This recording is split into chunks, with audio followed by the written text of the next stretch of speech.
SIR এর একেবারে শেষ প্রান্তে এসে নির্বাচন কমিশন হঠাৎই ডোমিসাইল সার্টিফিকেটকে গ্রহণযোগ্য নথি বলে ঘোষণা করলো।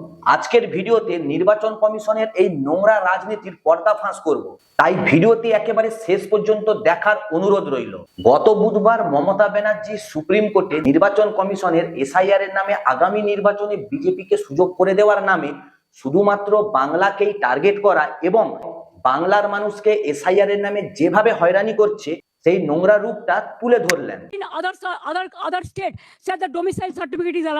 আর তার ঠিক দুদিন পরে অর্থাৎ এই মামলাটির পরবর্তী শুনানির ঠিক একদিন আগেই নির্বাচন কমিশন হঠাৎ করে ঘোষণা করে দিল যে এসআইআর শুনানিতে ডোমিসাইল সার্টিফিকেট নাকি গ্রহণযোগ্য নথি। ভাই ব্যাপারটা ঠিক হচ্ছেটা কি? কারণ গত 4 নভেম্বর থেকে পশ্চিমবঙ্গে এসআইআর প্রক্রিয়া শুরু হয় এবং তাতে স্পষ্টভাবে বলে দেওয়া থাকে ডোমিসাইল সার্টিফিকেট গ্রহণযোগ্য নয়।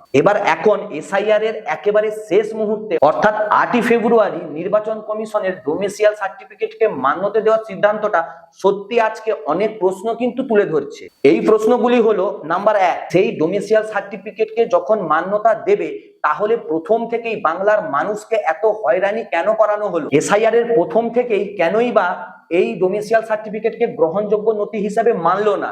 নাম্বার 2, সুপ্রিম কোর্টে এসআইআর মামলায় নির্বাচন কমিশন মমতা ব্যানার্জির করা মামলার কাছে ধাক্কা খাবে ভেবেই কি নিজেদের সম্মান বাঁচাতে এই সিদ্ধান্ত নিল? এসআইআর এ বাংলার সাধারণ মানুষ হয়রানির জন্য বিজেপি সহ নির্বাচন কমিশনের উপরে এতটাই ক্ষিপ্ত যে এর প্রভাব বিজেপির ভোট ব্যাংকে পড়তে পারে ভেবেই কি নির্বাচন কমিশনের এসআইআর এর একেবারে শেষ পর্বে এসে এমন সিদ্ধান্ত? নাম্বার 4, নির্বাচন কমিশন যে বাংলার সাথে বাংলার মানুষের সাথে যে দ্বিমাতৃসুলভ আচরণ করছে সেই ব্যাপারটা বাংলার সাধারণ মানুষ যখন বুঝে যাচ্ছে সেটা ভেবেই কি নির্বাচন কমিশনের এমন সিদ্ধান্ত, তাও আবার এসআইআর এর একেবারে শেষ পর্বে এসে। এবারে আমি আলোচনা করব বিজেপির রাজনৈতিক রণকৌশল এবং নির্বাচন কমিশনের করা প্রত্যেকটা পদক্ষেপই ঠিক কিভাবে মমতা ব্যানার্জিকে আগামী নির্বাচনে অনেক এক্সট্রা অক্সিজেন সাপ্লাই করছে। এসআইআর এর প্রথম থেকেই তৃণমূল কিন্তু বারবার একটাই দাবি করে আসছে, অসম সহ অন্যান্য রাজ্যগুলিতে যদি ডোমিসাইল সার্টিফিকেট এসআইআর এ গ্রহণ করা হয় তাহলে পশ্চিমবঙ্গে কেন নেওয়া হবে না? কথাটা কিন্তু একেবারেই যুক্তিযুক্ত, ফেলে দেওয়ার নয়। কারণ নিয়ম তো সবার জন্য একই হওয়ারই কথা। পশ্চিমবঙ্গ বলে সেখানে বিজেপি ছাড়া অন্য সরকার আছে বলে তার জন্য আলাদা ট্রিটমেন্ট, এটা তো হতে পারে না। যদি এমনটা হয়ে থাকে তাহলে তো দ্বিমাতৃসুলভ আচরণ করছে এই অভিযোগটা যে মমতা ব্যানার্জি সুপ্রিম কোর্টে তুলেছে, তাহলে ওটা তো একেবারেই যুক্তিযুক্ত এবং সঠিক।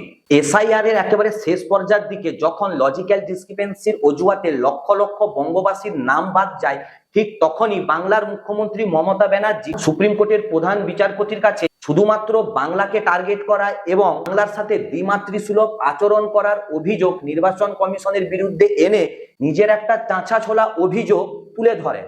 আর ঠিক সেই সময় বিজেপি সহ বিরোধী দলগুলো বাংলার মানুষদের দুঃখ কষ্ট ইমোশন জিনিসটাকে না বুঝে ঠান্ডা ঘরে বসে মমতা ব্যানার্জিকে আক্রমণ করলেন, জনসভা করলেন, প্রেস মিটিং করলেন। আর ঠিক এই সময়তেই মমতা ব্যানার্জি গেমটা খেলে দিলেন, সুপ্রিম কোর্টে গিয়ে বাংলার মানুষের উপরে অন্যায় অবিচারের বিরুদ্ধে একা গলা ফাটালেন। Everything is finished when we are not getting justice, when justice is crying behind the door. Mamata Banerjee কিন্তু একবারও ভাবেনি সুপ্রিম কোর্টে গিয়ে চাঁচা ছোলা ইংরেজিতে তিনি তার বক্তব্য পেশ করতে পারবেন কিনা, সুপ্রিম কোর্টে তাকে বলতে দেওয়ার সুযোগ দেওয়া হবে কিনা। এই সমস্ত কিছুকে উপেক্ষা করে বাংলার মানুষের হয়ে ভাঙা ভাঙা ইংরেজিতে মহামান্য প্রধান বিচারপতির কাছে বাংলার মানুষকে নির্বাচন কমিশন ঠিক কিভাবে বঞ্চিত আর হয়রানি করেছেন সেই বিষয়টা তুলে ধরেন। আর ঠিক তার দুদিন পরেই অর্থাৎ এই মামলাটির পরবর্তী শুনানির একদিন আগেই নির্বাচন কমিশন হঠাৎ করেই ডোমিসাইল সার্টিফিকেটকে গ্রহণযোগ্য বলে ঘোষণা করে।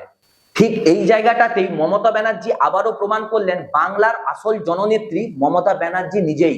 বাংলার বুকে বাংলার মানুষের উপরে ঠিক যখনই কোনো অন্যায় অবিচার হয়েছে মমতা ব্যানার্জির বিকল্প আর কেউ হতে পারে না, এই জিনিসটাও মমতা ব্যানার্জি আবারও প্রমাণ করলেন।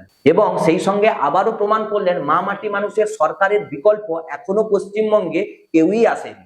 মমতা ব্যানার্জি সুপ্রিম কোর্টে গিয়ে যখন প্রধান বিচারপতির কাছে নিজের মুখে বলেন আসাম সহ অন্যান্য রাজ্যগুলিতে ডোমিসাইল সার্টিফিকেট নেওয়া হচ্ছে কিন্তু পশ্চিমবঙ্গের ক্ষেত্রে কেন আলাদা নিয়ম, মানে পশ্চিমবঙ্গবাসীর কাছ থেকে কেন ডোমিসাইল সার্টিফিকেট নেওয়া হচ্ছে না এবং পশ্চিমবঙ্গে ডোমিসাইল সার্টিফিকেট গ্রহণযোগ্য নথি নয়, এই কথাটা সুপ্রিম কোর্টে বলার পরেই কেন নির্বাচন কমিশন এই নথিটাকে গ্রহণযোগ্য বলে মনে হলো?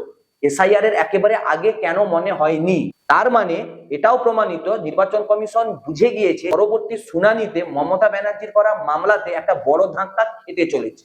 তাই হারের লজ্জা লুকোতে মামলা শুনানির একদিন আগেই নিজেরাই ঘোষণা করে দিল ডোমিসাইল সার্টিফিকেট গ্রহণযোগ্য নথি।